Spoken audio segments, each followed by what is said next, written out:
So welcome to episode 37 of 5mil by 30. I'm here. Start that again. I don't want my phone on. Welcome to episode... Just carry on.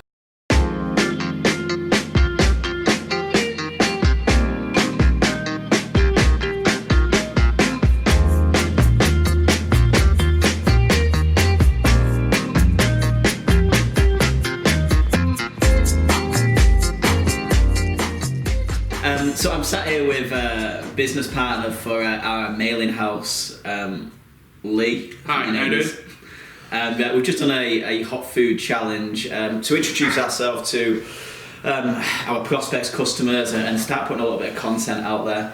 And I have no idea what we're going to talk about in this episode, so I thought I'd put the emphasis on Lee and go, Lee, what do you hate about working with me? What's the most infuriating thing?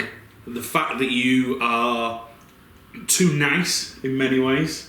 If I don't do something, he doesn't hold me accountable all the time, which is interesting because we've had this conversation. I've recently been to an event in America to kind of have a look at how we can 10x Scribble Mail and a few other things. Yeah, I know you do. Yeah. It's American, but you know, some of the strategies and plans that we spoke about there were great. And the number one thing they kind of said was you've got to be held accountable. You've got to kind of deliver. And that's something I think we struggle to hold us both. I think accountable from. Yeah, so there's a lot of things I love about I'm just getting really honest now. It's like a Jeremy Kyle episode.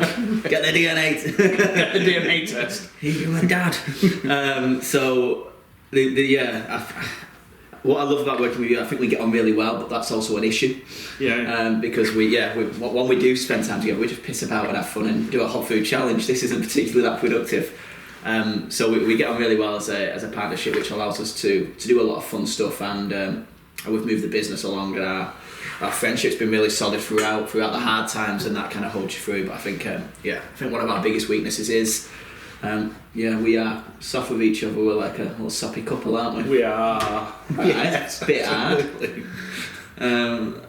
One of the things about working with Ollie, I'm being honest, I love his creativity. I think creativity from a marketing point of view, that's really interesting.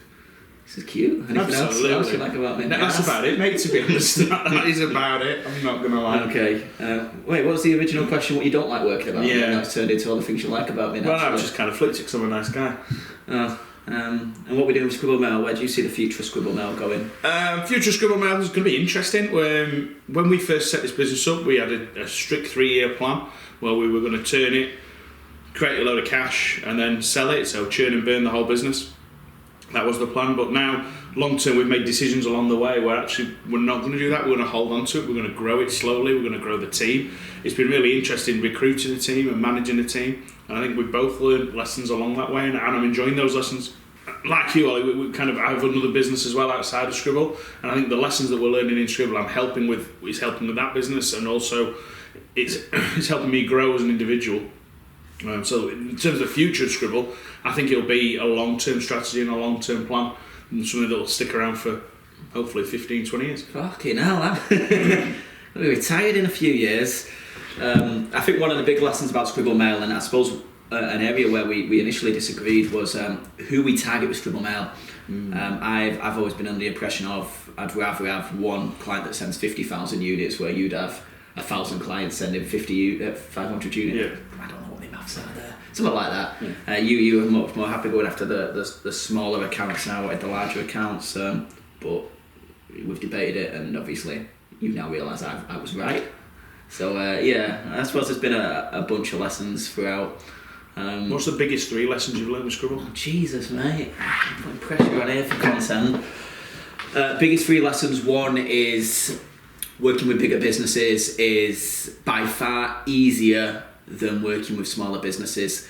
Once you can get in a relationship with someone who's a budget holder, they have no emotional attachment to writing out big ass checks for you because they're under pressure to deliver a budget and deliver.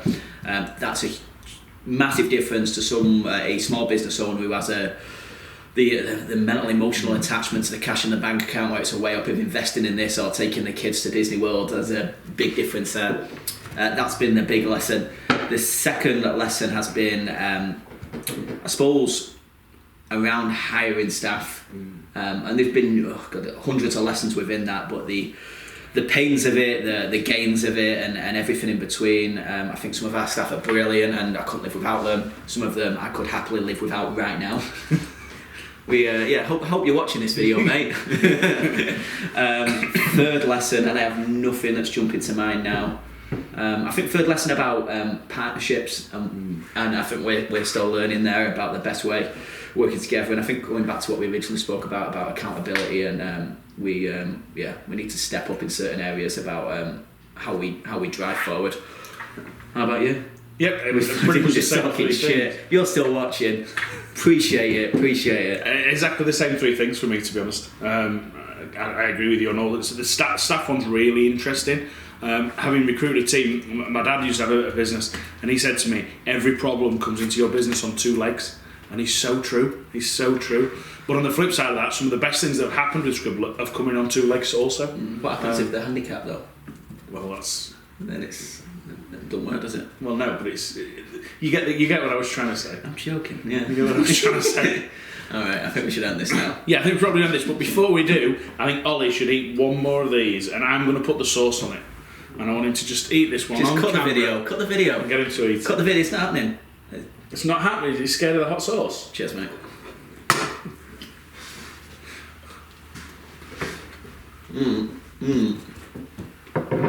We'll see you guys in Vegas.